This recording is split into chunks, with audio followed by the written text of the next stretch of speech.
नमस्कार, स्वागत है आपका मुनाफे की मंडी में, जहां हम आपके लिए कमोडिटी मार्केट की तमाम खबरें लाते हैं, साथ ही आपके लिए बेहतरीन ट्रेडिंग कॉल्स भी लेकर आते हैं। आज हमारे साथ 3 मेहमान हैं।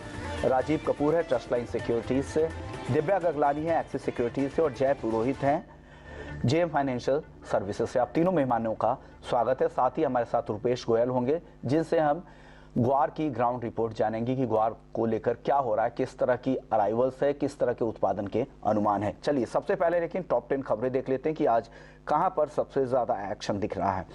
गोल्ड और सिल्वर की बात करें तो कल की गिरावट के बाद आज यहां पर खरीदारी दिख रही है।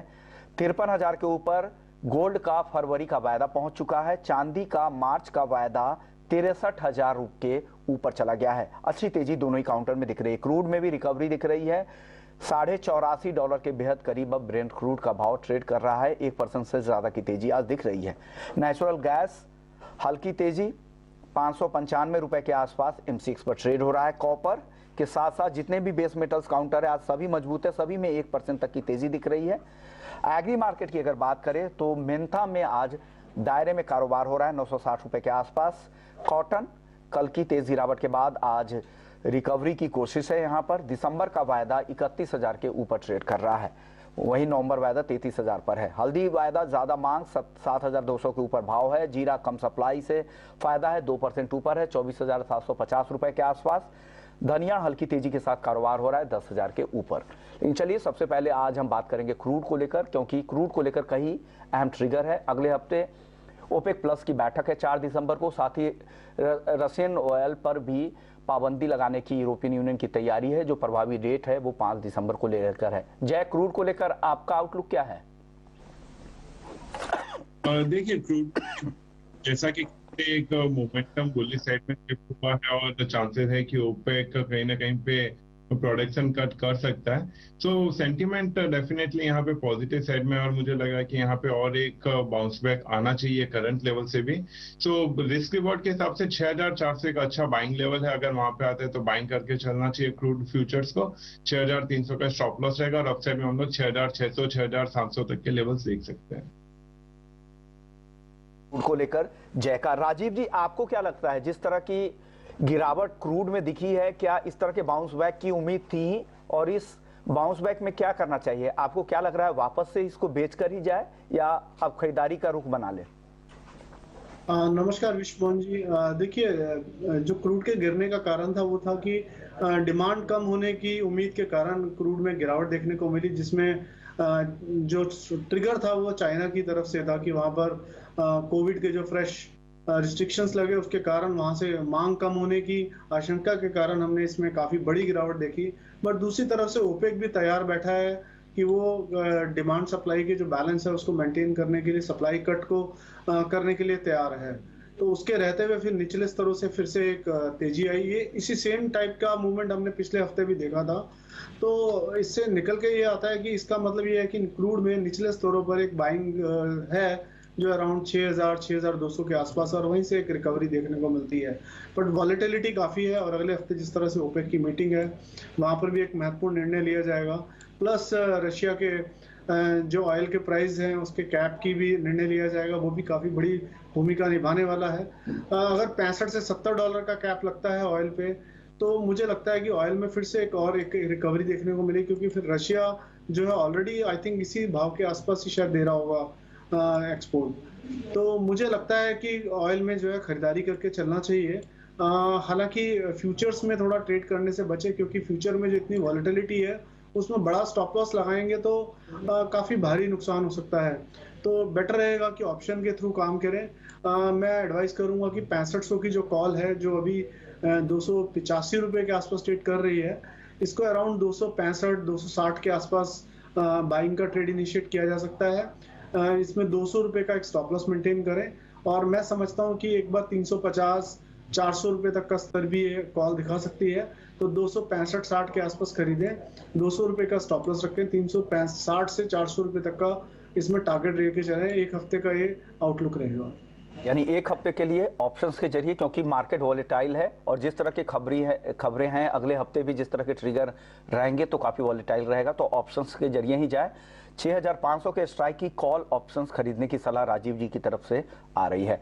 दिव्या, आप क्या सलाह दे रहे हैं? क्रूड में किस तरह से ट्रेड करना चाहिए और क्या सतर्कता बरतने की जरूरत है इन स्तरों पर? गुड मॉर्निंग विष्णुमोहन जी। क्रूड ऑयल की जैसे कि बात आपने किया कि काफी वॉलेटाइल हो गया काउंटर। कल प्राइसेस ने जो लो था वहां से ऑलमोस्ट 7% की रिकवरी देखने हमें मिली, मात्र स्पेकुलेशन के बेसिस पे। अभी खाली स्पेकुलेशन है कि ओपेक प्लस जो है प्रोडक्शन कट करने वाला, अब तक हुआ नहीं है। तो अगर हम बिगर पिक्चर देखें तो सिचुएशन अभी भी थोड़ा सा नेगेटिव है क्रूड ऑयल के लिए। कोविड केसेस जो है अभी भी चाइना में बढ़ते जा रहे हैं, वहां से हमें अब तक डिमांड आ नहीं रही है। जब भी वहां से कुछ सिचुएशन इंप्रूवमेंट होगा तो आई गेस ये रैली जस्टिफाइड होगी।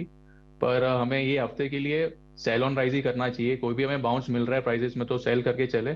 6500 का जो पुट ऑप्शन है वो 300 के राउंड बाय कर सकते हैं। स्टॉप लॉस हम 270 का रखें और टारगेट हम 350 का एक्सपेक्ट कर सकते हैं ऊपर में। ओके, तो ये व्यू है क्रूड को लेकर तीनों ही एक्सपर्ट्स का। चलिए अब आगे बढ़ते हैं, चांदी की बात कर लेते हैं। कल हमने क्लोजिंग देखी थी, करीब करीब 900 रुपए गिरकर चांदी बंद हुआ था और आज चांदी का मार्च का वायदा 63,000 के बेहद करीब है। जय, चांदी को लेकर क्या सलाह दे रहे हैं? ये भी खबर आ रही है कि चीन में चांदी की डिमांड कम हो सकती है। ऐसे में आप क्या सलाह दे रहे हैं? क्या ये तेजी जारी रहेगी चांदी की? देख, विंग्स जरूर है अपसाइड में। चाइना के एंड के ऊपर वहां पे डिमांड का प्रेशर जरूर रहेगा, बट ओवरऑल मुझे लग रहा है कि सिल्वर कहीं ना कहीं पे एक साइडवेज डायरेक्शन में ही ट्रेड करना चाहिए। अगर डॉलर टर्म्स में बात करें तो लगभग $22 का एक क्रूशियल रेजिस्टेंस है, उसके ऊपर निकलना थोड़ा मुश्किल लग रहा है। और अगर एमसीएक्स की बात करें और मार्च फ्यूचर्स का, मुझे लग रहा है कि 63,400-500 वहां पे एक हर्डल जाएगा। उसके ऊपर इमीडिएट बेसिस पे जाना थोड़ा डिफिकल्ट लग रहा है। तो मुझे लग रहा है कि ये एक रेंज में ट्रेड करना चाहिए।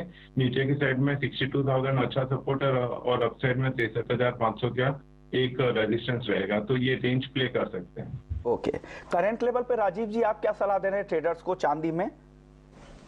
विष्णुमोहन जी, आज मोमेंटम थोड़ा सा स्ट्रांग लग रहा है। मुझे लगता है इंट्राडे के लिए बाइंग का ही ट्रेड इनिशिएट करना चाहिए। अराउंड 62,800 पे खरीदना चाहिए, 62,400 के स्टॉप लॉस से। मैं भी काफी हद तक सहमत हूँ कि 63,500 एक इंपॉर्टेंट रेसिस्टेंस है, तो इसलिए 63,400 का ही टारगेट रखें और ट्रेड को इंट्राडे ही रखें, कैरी फॉरवर्ड नहीं करें, क्योंकि चांदी में इन स्तरों पर काफी अच्छा रेसिस्टेंस है। आपकी सलाह क्या है दिव्या? सिल्वर की मैं बात करूँ तो जैसे कि रेजिस्टेंस बताया 63,500 का एक स्ट्रॉन्ग रेजिस्टेंस है। सपोर्ट नीचे में 61,500 का है। अभी ये वीक थोड़े डेटा है तो मुझे लगता है कि साइडवेज ही ट्रेड करेगा। बाय ऑन डिप्स हम कर सकते हैं सिल्वर में। मार्च कॉन्ट्रैक्ट 62,600 का अराउंड बाय करें। स्टॉप लॉस हम 62,200 का रखें। टारगेट हम ऊपर में 63,200 का एक्सपेक्ट कर सकते हैं। चलिए अब गोल्ड की बात कर लेते हैं। गोल्ड में काफी फरवरी का वायदा 53,000 के ऊपर पहुंच चुका है। राजीव जी, क्या करना चाहिए गोल्ड में? 53,000 के ऊपर क्या सलाह है आपकी? गोल्ड में भी मुझे लगता है कि मोमेंटम स्ट्रांग है और सिल्वर के कंपैरिजन में गोल्ड काफी स्ट्रेंथ दिखा रहा है। अगर प्राइस रिस्ट्रिक्शन की भी बात करें तो गोल्ड में कोई ज्यादा प्राइस रिस्ट्रिक्शन देखने को नहीं मिला और इंटरनेशनल मार्केट में भी अराउंड $1735-40 एक इम्पॉर्टेंट सपोर्ट की तरह एक्ट कर रहा है। प्लस जिस तरह के संकेत मिल रहे हैं, मुझे लगता है गोल्ड के लिए काफी आगे आने वाले टाइम में काफी स्ट्रेंथ ही देखने को मिलेगी, क्योंकि जैसे चाइनीज इकोनॉमी भी खराब है, प्लस बाकी इकोनॉमीज पर भी फेड के इंटरेस्ट रेट हाइक का असर देखने को मिल रहा है और उसके रहते हुए थोड़ा इकोनॉमीज थोड़ा डाउन हो रही है। उसका सीधा बेनिफिट जो है गोल्ड को मिलेगा। प्लस डॉलर इंडेक्स की बात करें तो डॉलर इंडेक्स भी ऑलरेडी एक रेंज में आके नीचे आकर ठहर गया है 105 106 के स्तर के आसपास। तो मुझे लगता है गोल्ड में अब यहाँ पर खरीदारी का ही ट्रेड इनिशिएट करना चाहिए। 52,950 के पास में मार्च का कॉन्ट्रैक्ट बाय किया, फरवरी का कॉन्ट्रैक्ट बाय किया जा सकता है 52,780 के स्टॉप लॉस से 53,400 के टारगेट के लिए। यानी 53,000 के आसपास ही खरीदारी की सलाह है। 52,950 पे 53,400 के टारगेट के लिए गोल्ड खरीद सकते हैं। दिव्या, आप क्या सलाह दे रहे हैं? 53,000 के ऊपर गोल्ड में क्या करें?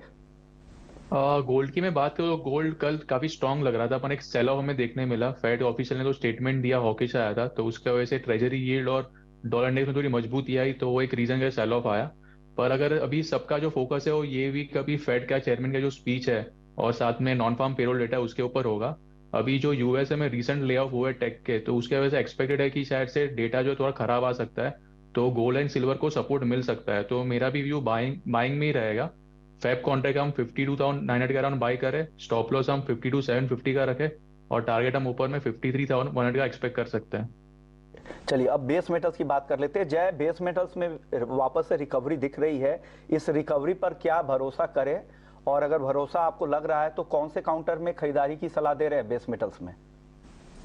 देखिए, रिकवरी और थोड़ा कंटिन्यू होना चाहिए। आने वाले 1-2 दिन में हम और थोड़ा बाउंस बैक देख सकते हैं बेस मेटल्स में, और मुझे लग रहा है कि कॉपर यहाँ पे एक अच्छा सेटअप बन रहा है। तो कॉपर में बाइंग करके चल सकते हैं। दिसंबर फ्यूचर अभी 680 के अराउंड ट्रेड कर रहा है, तो वहां पे मुझे लग रहा है 690 692 तक के लेवल्स आने की पूरी संभावना है। तो 675 का एक स्टॉप लॉस लग के ट्रेडिंग बेट के हिसाब से कॉपर में बाय कर सकते हैं आने वाले 2 से 3 दिन के लिए। काउंटर पर क्या सलाह है जय, बाकी बेस मेटल्स पर? वैसे बाकी बेस मेटल्स में थोड़ा पॉजिटिव ही मोमेंटम रहेगा, और अगर बाकी जिंक और एल्यूमिनियम की बात करें तो वहां पे भी एक पॉजिटिव सेंटीमेंट जो है वो आने वाले 2 दिन के लिए चलना चाहिए। जिंक पे मुझे लग रहा है कि 273 274 तक के लेवल्स हम लोग देख सकते हैं, जबकि एल्यूमिनियम में लगभग 213 से 214 तक के लेवल्स हम लोग आने वाले 2 दिन में देख सकते हैं। ओके, यानी पॉजिटिव मोमेंटम कुछ समय के लिए, 1-2 दिनों के लिए जारी रह सकती है, ऐसा जय को लग रहा है। राजीव जी, अगर जारी रह सकती है तो कौन से काउंटर आप खरीदने की सलाह देंगे बेस मेटल्स में? विश्वमोहन जी, मुझे कॉपर लगता है कि पहला इसका हर्डल अराउंड 684 तक का, तो 684 तक अभी टारगेट जाता हुआ लग रहा है इसका। 677 के आसपास कॉपर में खरीदारी कर सकते हैं। 673 का स्टॉप लॉस रखना चाहिए, 683 पहला टारगेट रखे, और अगर 684 के ऊपर सस्टेन कर जाता है कॉपर, तब मुझे लगता है कि 694 690 तक के टारगेट भी देखने को मिल सकते हैं। एंड सेकंड काउंटर हमारा एल्युमिनियम रहेगा। एल्युमिनियम में थोड़ा बढ़त ऑलरेडी आ चुकी है, तो थोड़ा करेक्शन आने पे अराउंड 207-50, थोड़ा मैं कॉल के एंट्री भी रिवाइज कर रहा हूँ विश्वमोहन जी, 7.5 रुपए के आसपास इसमें बाइंग कर सकते हैं। स्टॉप लॉस रख सकते हैं 205 रुपए का, 210-50 का टारगेट रहेगा। ओके, यानी 207 रुपए 50 पैसे पे आपको एंट्री करनी है, 210 रुपए 50 पैसे का टारगेट है, और जो नया स्टॉप लॉस है राजीव जी का 205 रुपए है। ये एल्युमिनियम के लिए ध्यान रखिएगा। आपकी टॉपिक क्या है? कोई एक काउंटर बेस मेटल्स में जो आपको पसंद आ रहा हो दिव्या? हमें बेस मेटल में एक अच्छी रिकवरी देखने को मिली है, पर अभी भी जो चाइना में प्रोटेस्ट चल रहे थे उसके वजह से मुझे नहीं लगता कि सस्टेन होगा ये करंट लेवल पे। नीचे अगर लेवल पे आता तो बाय करके चले, पर करंटली मैं कॉपर में सेल करना चाहूंगा 685 के अराउंड। स्टॉप लॉस हम 690 का रखें, और टारगेट हम नीचे में 678 का एक्सपेक्ट कर सकते हैं। ओके, चलिए अब नेचुरल गैस की बात कर लेते हैं। दिव्या गगलानी, नेचुरल गैस में कोई ऑप्शंस की रणनीति है क्या आपके पास? हाँ, नेचुरल गैस अभी काफी वॉलेटाइल हो गया है, तो मेरा एक पूरा टेक्निकल कॉल होगा नेचुरल गैस में। 600 का कॉल ऑप्शन है, 58 के अराउंड आता है तो वहां पे बाय करके चले। स्टॉप लॉस हम 54 का रखें, और टारगेट हम ऊपर में 64 का मेंटेन करें। ओके, यानी natural gas call option 600 strike की खरीदनी है 58 पे 64 के टारगेट के लिए। चलिए अब बात कर लेते हैं करेंसी मार्केट की। हालांकि दायरे में आज कारोबार हो रहा है। जय, ये रुपए को लेकर आपका व्यू है, क्या लग रहा है रुपए में आगे? सी यूएसडी आईएनआर पॉजिटिव साइड में लग रहा है। ओवरऑल सेटअप अगर देखेंगे तो साइडवेज ही है मोर और लेस, बट आने वाले 2 दिन के लिए सेटअप पॉजिटिव साइड में मुझे लग रहा है कि ये 81.95 और 82 तक के लेवल्स टेस्ट करने के लिए आएगा। सो यहाँ पे बाइंग करके चल सकते हैं। करंट लेवल्स पे भी बाय करें, या फिर यहाँ से 5 पैसे तक का अगर डिक्लाइन आते हैं तो बाइंग का ही सेटअप है, और पॉजिटिव व्यू के साथ ट्रेड करना चाहिए। ओके, चलिए अब वक्त हो गया है एग्री मार्केट को समझने का, और सबसे पहले ग्वार सीड और ग्वारगम की चाल देख लेते हैं। करीब करीब 5% की तेजी ग्वारगम में दिख रही है, 12,750 के आसपास। ग्वार सीड दिसंबर वायदा 6,050 के आसपास, 4% की तेजी यहां पर दिख रही है। रुपेश गोयल साहब है हमारे साथ, प्रेमराज ताराचंद के डायरेक्टर हैं श्री गंगानगर से। सर, स्वागत है आपका ईटी नाउ स्वदेश पर। सर, क्या हो रहा है? ग्वार की ग्राउंड रिपोर्ट क्या है? किस तरह के अराइवल की सिचुएशन है अभी फिलहाल? नमस्कार जी। ग्वार की मार्केट जो है वो अभी बहुत ज्यादा वोलेटाइल है। 5-6% का जो मूवमेंट है वो बड़ी फास्ट आ रहा है। उसका कारण 2 कारण है। सबसे अगर अपने तेजी की साइड के लिए अगर पकड़े तो अराइवल्स जो है वो उम्मीद से बहुत ज्यादा कम आ रही हैं। मतलब नहरी बेल्ट तो कमजोर था ही, जो कि हम गंगानगर हनुमानगढ़ हरियाणा के बेल्ट में 40 बोरी 50 बोरी 100 बोरी के आंकड़े देख रहे थे। अब तो बरानी जो बेल्ट है, बीकानेर, जैसलमेर, बाड़मेर, नागौर इलाका, वो भी कोई बहुत ज्यादा संतोषजनक अराइवल्स नहीं दे पा रहा है। कल मंडे था जबकि 2 दिन की अराइवल्स थी, वो अराइवल्स 40,000 बोरी से भी कम थी। टोटल ग्वार अभी तक 21-22 लाख बैग्स यानी कि 21-22 लाख क्विंटल ही मार्केट में अभी आया है। ट्रेड की एक्सपेक्टेशन 1 करोड़ बोरी से ज्यादा की थी, लेकिन अब मेरी जो पर्सनल व्यक्तिगत राय 80-85 लाख बोरी की थी, अब तो उसमें भी थोड़ा संदेह होने लगा है। लेकिन अभी हमें 15 दिसंबर तक का वेट करना चाहिए। लेकिन अराइवल्स जो हैं वो उम्मीद से बहुत ज्यादा कम आ रही हैं, इसलिए स्पेकुलेटिव जो एक्टिविटीज हैं वो इसमें चल जाती हैं और बाजार को जो है वो मूव कर पाती हैं। ओके। दूसरा इसमें एक इम्पोर्टेंट बात है कि एक्सपोर्टर्स ने जो अपने क्लाइंट्स हैं, फॉरेन क्लाइंट्स जो हैं, उनको चिट्ठी भेज रखी थी कि भाई इस साल बहुत बड़ी ग्वार की क्रॉप है और बड़े इजी वे में हमें पूरे साल सप्लाई मिल जाएगी। तो 90 रुपए का जो गम है वो अचानक 130 रुपए के आसपास, 125 रुपए के आसपास आ गया है। तो विदेशी बायर अभी मार्केट में एक्टिवली इन्वॉल्व नहीं है, उनको लगता है कि भी ये आर्टिफिशियल तेजी है, जबकि ऐसा नहीं लग रहा। ग्राउंड की रिपोर्ट के हिसाब से अराइवल्स नहीं बन पा रही हैं, तो उनको एक लेवल पे आना ही पड़ेगा, बाइंग के लिए बाजार में आना ही पड़ेगा, क्योंकि व्यापार तो जारी ही रहता है और पिछले साल के ही भाव आए हैं। अभी ऐसा कोई बहुत बड़ी तेजी नहीं आई है, लेकिन नीचे से काफी अच्छी रिकवरी आई है। तो विदेशी डिमांड अभी थोड़ी स्लो है, लेकिन उम्मीद करते हैं आने वाले दिनों में ये सुधरेगी और अराइवल्स की हालात बहुत ज्यादा नाजुक है। अब मेरा अगला सवाल होगा सर, रुपेश जी, एक सवाल अब मेरा होगा, क्या एक्सपोर्टर इस उम्मीद में बैठे हैं कि भाव नीचे आएगा तो खरीदेंगे, तो क्या अराइवल भी इसलिए कम है कि उन जो बिकवाल जो बेचने वाले हैं उनको लगता है कि भाव आगे काफी बढ़िया मिलेंगे, इसलिए वो भी वेट कर रहे हैं? तो एक टग ऑफ वार दोनों की तरफ से चल रहा है। हाँ, दोनों की तरफ से ही चल रहा है। फसल का जो यील्ड था वो उम्मीद से बहुत ज्यादा कम आया है, पहली बात। दूसरी बात, किसान ने भी माल को रोका है, क्योंकि पिछले साल भी किसान को एवरेज 6500 रुपए के भाव मिले थे और इस साल जबकि सीजन की शुरुआत 4500 रुपए में हुई तो किसान ने भी माल को रोका है। तो ये दोनों का मिक्स है।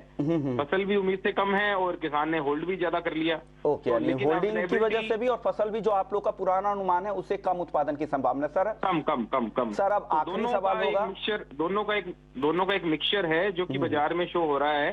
अभी 6000 रुपए के भाव जो है वो एक फेयर भाव दिख रहे हैं, लेकिन सप्लाई उसके बाद भी इतना बाजार बढ़ने के बाद भी सप्लाई नहीं आ रही है। ये चिंताजनक विषय है। सर, अब आखिरी सवाल आपसे होगा डिमांड को लेकर। आपने कहा कि एक्सपोर्टर्स अभी वेट कर रहे हैं कम भाव मिलने का।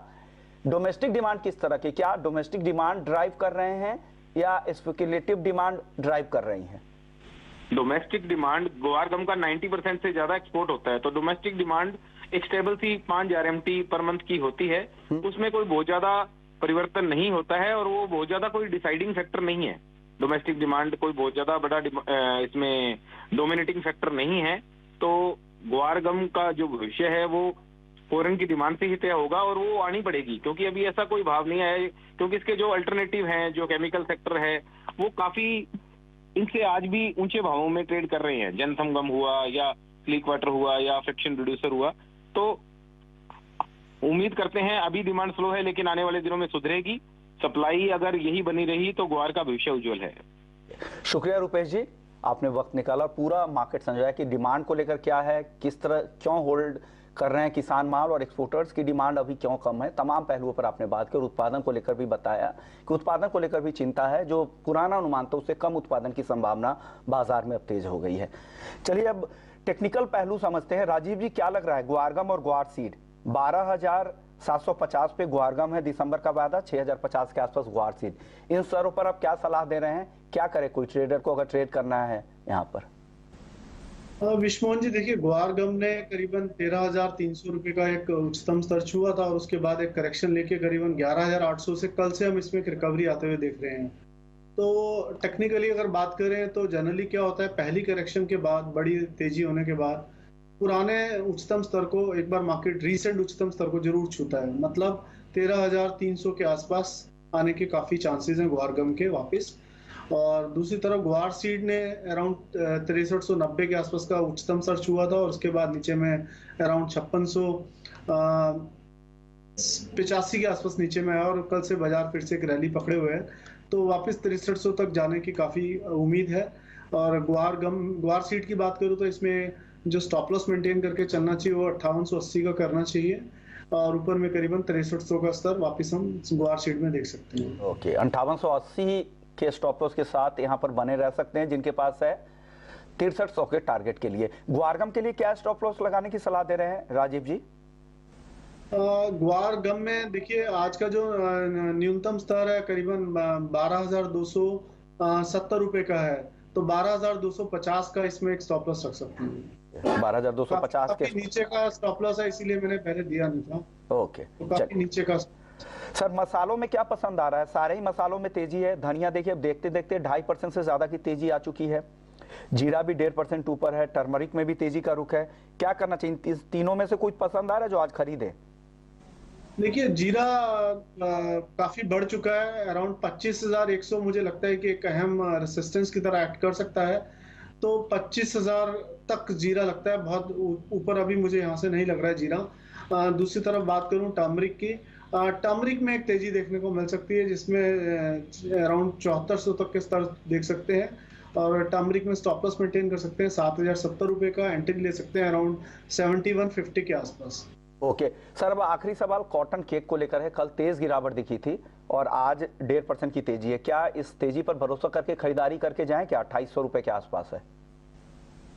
देखिए Vishnu ji, cotton oil seed cake ने जो रैली पकड़ी थी वो अराउंड 2200 के स्तर से एक रैली आई थी, तेजी बनी थी। इनफैक्ट वो तेजी जाके फिजल आउट हुई अराउंड 2850 पर, और वहां से मार्केट अब एक रेंज में चला गया है। तो हो सकता है थोड़ा और नीचे आ जाए, बट ऐसा लगता है कि 2650 इसमें एक महत्वपूर्ण भूमिका निभाएगा। जब तक 2650 का लेवल डिसाइसिवली ब्रेक नहीं होता नीचे में, मुझे लगता है कि बाइंग साइड ही रहना चाहिए। ओके, शुक्रिया राजीव जी आपका, दिव्या गगलानी जी आपका, और जय पुरोहित जी आपका। आप लोगों ने वक्त निकाला और तमाम तरह के फंडामेंटल्स के साथ बेहतरीन टेक्निकल ट्रेड भी आपने सुझाव दिए।